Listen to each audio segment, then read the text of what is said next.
ayikazinzi ingqondo yakhe ayikabuyi kahle usesenayo inkinga nayo. Ingqondo ayikabuyi. Njengoba umbona nje senkingeni engaka nje. Mkhulu. Nayi ibhafu leli lo mfana kufuneka aye emanzini. Oh. Ya, kufuneka ayogeza emanzini.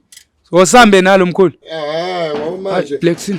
akasakhoni lo mfana kodwa nokukhuluma kunzima ngakuyena ukuthi akhulume. Bani yini? Bamba lo muntu. Mr Jones nango. Yes. Yes. Hayi. Yes.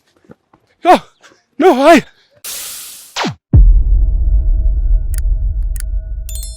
Sanibonani babukela emakhaya, igama lami nguKiya, isithandwa senu emakhaya. Lapho kule movie le eceda ukudropa, I trusted him so much. Mina I played the role of being uPhumi, umshana kaMalume lapho. Okay, mfana ngiyayiva ithi I trusted him so much. Bengisacela nje usbrief nje usigayise summary encinci ngokuthi kwenzakalani kule movie nabe ungasixelelanga the whole thing. Just nje usigaya ama hint ukuthi nathi sokwazi ukuthi yini leso ibukela le. Le movie le is actually about betrayal, rape and child abuse just in general. Kahle mina nguPhumi and I'm the victim. Umalume was like my guardian, umuntu ngihlala naye. He used to take care of me because my parents passed away.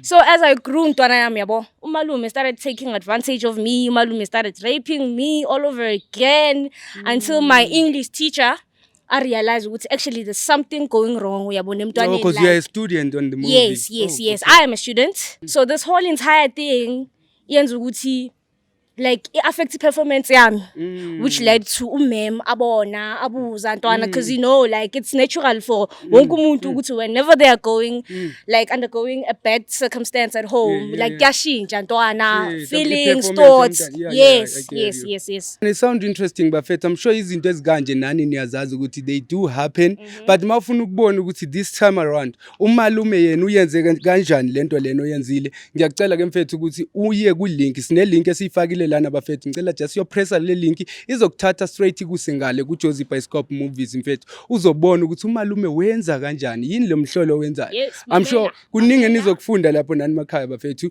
Ntwana yami, there is something that you wanna add on this? Mamela, ngifuna ukuni-advise ke nini emakhaya ukuthi mawuceda ukuyibukela le movie upress usubscribe no like.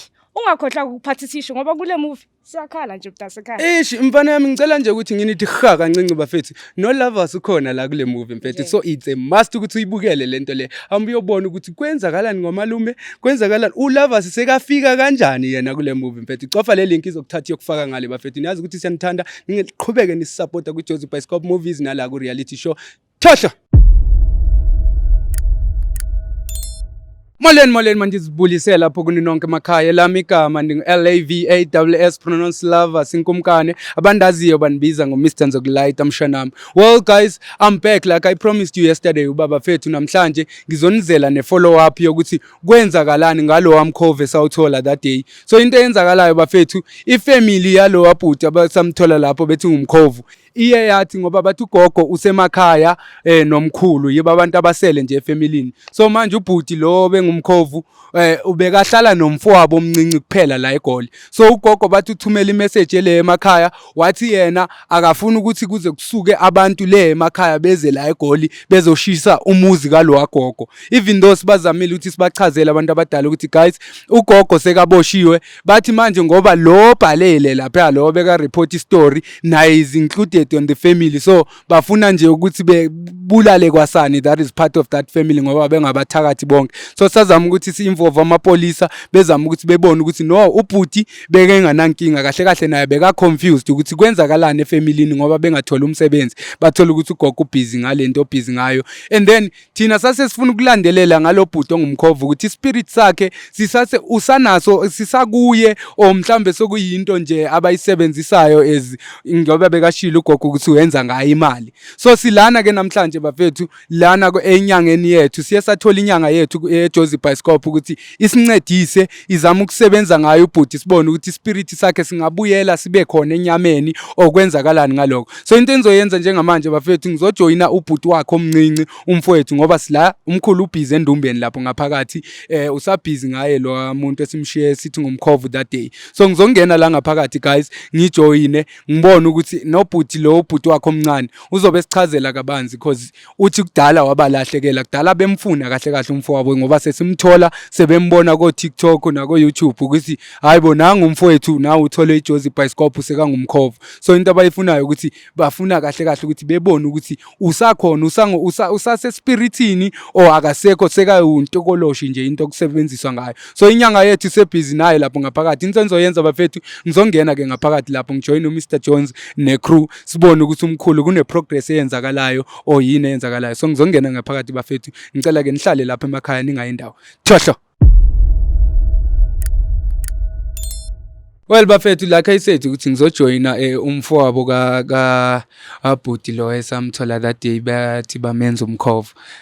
Bhuti wami kunjani? Ngiyaphila kunjani bhuti? Ngiyaphila bhuti ngiyazi bese sixoxile kaningi nje ngoba size endleleni kodwa bengisacela nje senzele ama viewers wethu. Well guys into eyenzakalayo sikwamkhulu njengamanje umkhulu ngaphakathi no Mr Jones basabhizi lana nalo bhuti bebona ukuthi umuntu osakwi spirit okwenzakalani. So we couldn't ukuthi singene ngaphakathi sibe shooter umkhulu wayeliste sabhizi ngalento busy ngayo.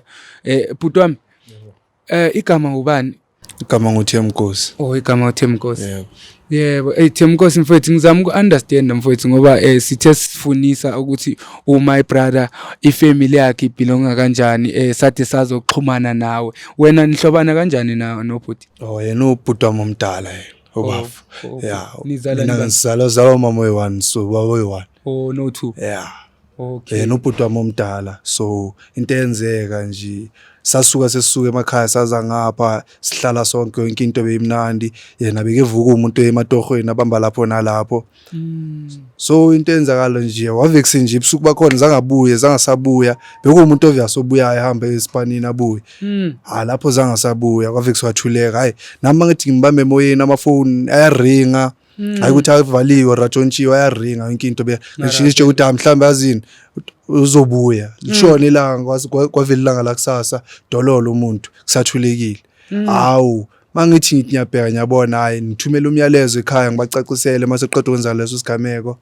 Hayi sihambe sema police station yazi bazokutshela ngama 48 hours silinde lawo ma 48 hours kwaya sibone ukuthi okay yazi isikhathi esingakanani leso sokuthi walahleka isikhathi engakanani yena? Walahleka close to 8 months singasamazi njengoba sovela uthaya somtholile walahleka close to 8 months singasamazi. Na report emaphoyiseni missing ithombe zipostiwe sakhipha nama picture wakhe ukuthi okay mhlawumbe noba abantu bahlangana naye bas contact ku number ezikanje dololo no reply since ever njengoba wena sovela songivelela usosithi okay na ngomtholile usendaweni kanje. No ngiya understand wena mfowethu ibhlungu yona le ndaba wena gazi lami ngifuna ukuropa that day inhliziyo yami ibhlungu kakhulu nami ngacabanga ngathi team sizame ngakho konke okusemandleni ukuze sixhumane mhlambe nefamily yakhe. Manje uyasho le emakhaya uthi kukhona bani nobani? Emakhaya umalume nogogo banye abantu abangasekhoyo ke emhlabeni otherwise selise sisodwa nje sibane nje. Manje akekho mhlambe sengisho ngoba umeshweni umalume bona bebengakhona ukuthi ngoba ngeke ngakubuza qha ngabona ukuthi ngoba besaseyinhlungwini yabo ngathi ngingakungena idipha kodwa ngisafuna ukwazi wena mfowethu ukuthi akekho omunye umuntu ebengakujoina because ngiyakubona ubukeka umncinci yabo for ukuthi manje sikufake kule situation into ezikanje singakufakeli trauma ngoba usasemncinci. Akekho umuntu emakhaya mhlawumbe benganyuka eze ngapha isincedise kulento lena. Hayi kuzamekile kwazameka abahluleka abantu abadala uze bagibele baze ngapha nayo gogo ngale yagula ngalo uyasimele bamnakekele yena umalume anakekele umalume yabo mayabo mele ankile imbhekele yonke into abegreen so akekho umuntu ozomnakekela mangabe imalume yagibela uza ngapha usuka emakhaya then ngalo gogo nakekelwa bani yabo esinye story futhi ngale njengoba kwenzakala lesinye story. No ipainful mfana kithi angifuni ukugropa ne kodwa ngiyacela wena ngoba uyasho ukuthi ngomfowenu lona ube strong wena ntanga yangithola. Yeah ube kuningi man. Kuningi understand kodwa ngiyacela wena balelami ngoba ngibe ngishilo ukuthi sizojoin umkhulu lana. So umkhulu uthe simlinde ngaphandle. Singangeni ngaphakathi ngoba basabhizi ngaye la ngaphakathi yabo. Kunini simdinga umfowethu.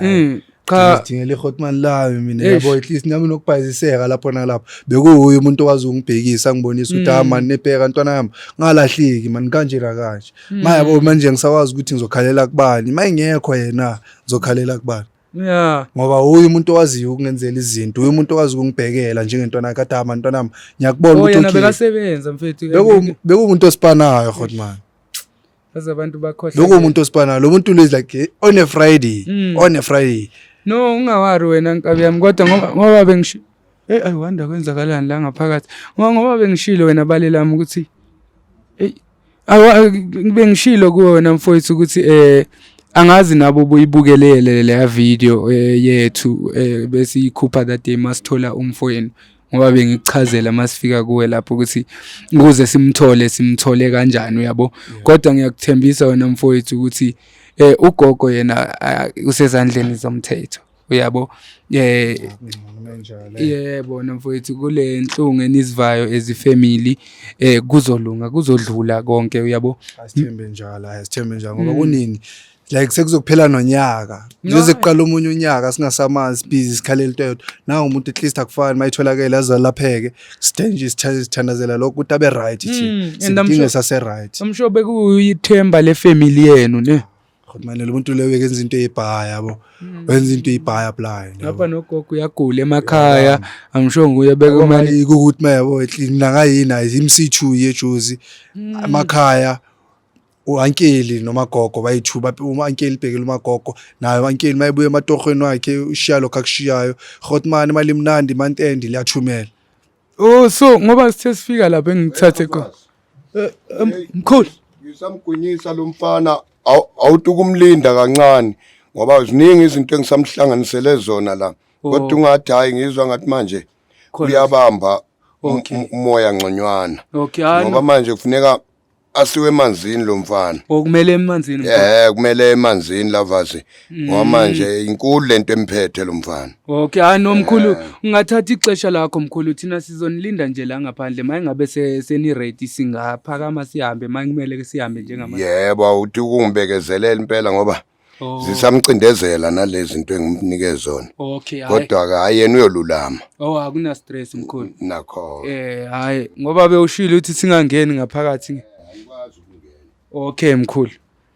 Eish mfowethu mina ngithi mhlawumbe umkhulu sitshela ukuthi sesingangena uthi umkhulu kumele siye emanzini naye angazi ukuthi anginanto engayisho man nokuningi nje ngisicelela nje wakithi nje angifuni into eziningi ngoba ngizothi ngithi ngiyaphawula ngoba ngazi ukuthi iphethwe yini le wrong bayingcono nje enze ngobudala bakhe mayibona leyo ndlela ukuthi hayi ngiwe emanzini yezo sinceda ngcono siya khona nje long mina ngizozibuyelela nobhuti wami nje endlini into nje ngizidingela yona nje kuphela nje. Ntwana mina ngibhlunga ngifuna ukuqamba amanga mfana ngifuna ukuxokisa ndithi mhlambe le situation ngabe isituation encinci according to kudala sizibona izinto la ku Jozi Bioscope kodwa le sehlele njengamanje mfowethu ibhlungu wena ngoba angifuni ukuthi ngifuna ukukuvusela amanxeba kodwa ngendlela esamfumane ngayo that day umfowethu I'm sure nobani kwamna if beningabona igazi lami lingaleya ndlela elivalelwe ebumnyameni endaweni okuthiwa kungena umuntu uyabona nje ukuthi kuningi uyabona wena mfowethu and masidibana naye bekangakwazi nothetha lo muntu lona uyayibona into kanjalo. So savele samthatha samzisa la umkhulu wathi uzodila naye akafune engahlanjwa engathiwani uzoba busy ngaye so ngathi it's fine akabe busy ngaye ngendlela oba busy ngayo yabo but asithembe ukuthi hey Plexina please just check there ukuthi Mr Jones use right ungathi kanti sebekhaba yilezi zinto. Hey balela ibhlungu wena le ndaba mfowethu ibhlungu kodwa ngiyakuthembisa wena mfowethu ukuthi mkhulu nayi ibhafu leli lo mfana kufuneka aye emanzini.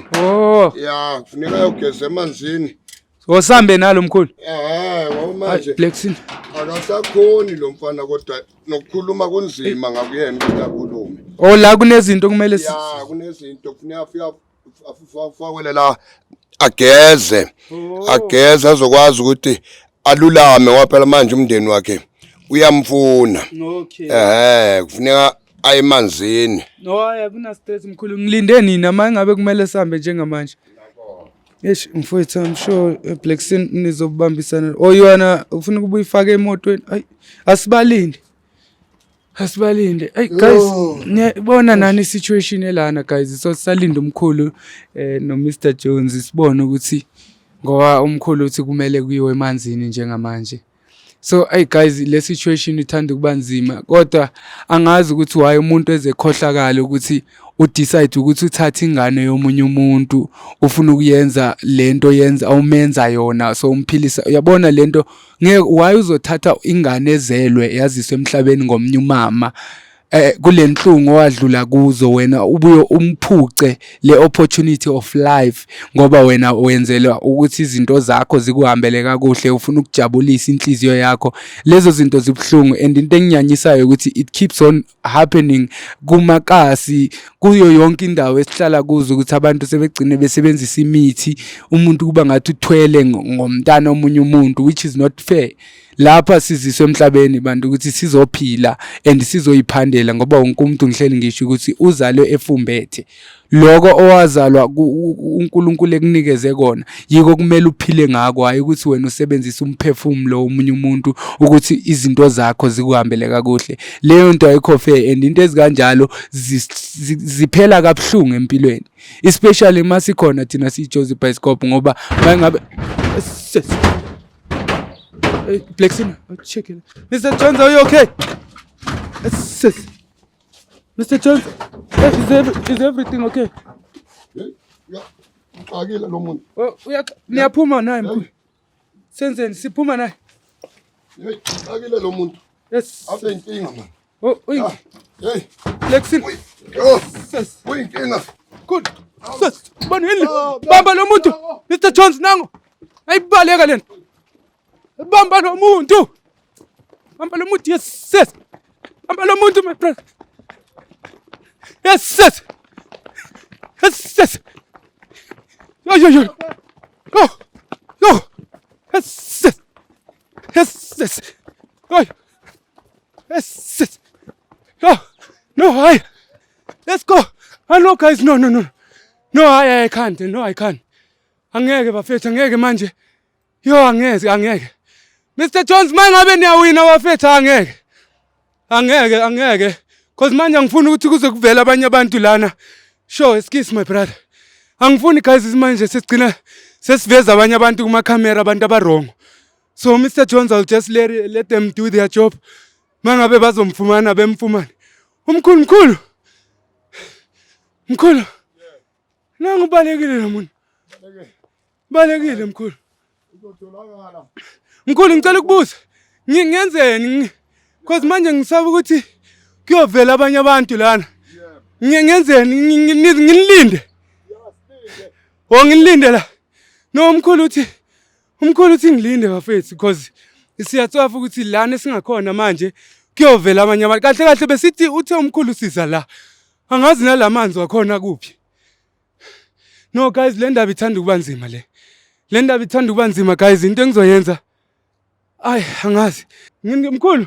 Yebo. Ukhona okwenzakalayo? Oh no. Thank you so ngiyabonga. Thank you so much Mr. Jones. Ngiye naye phela. Yikho ukuthi inkinga ke.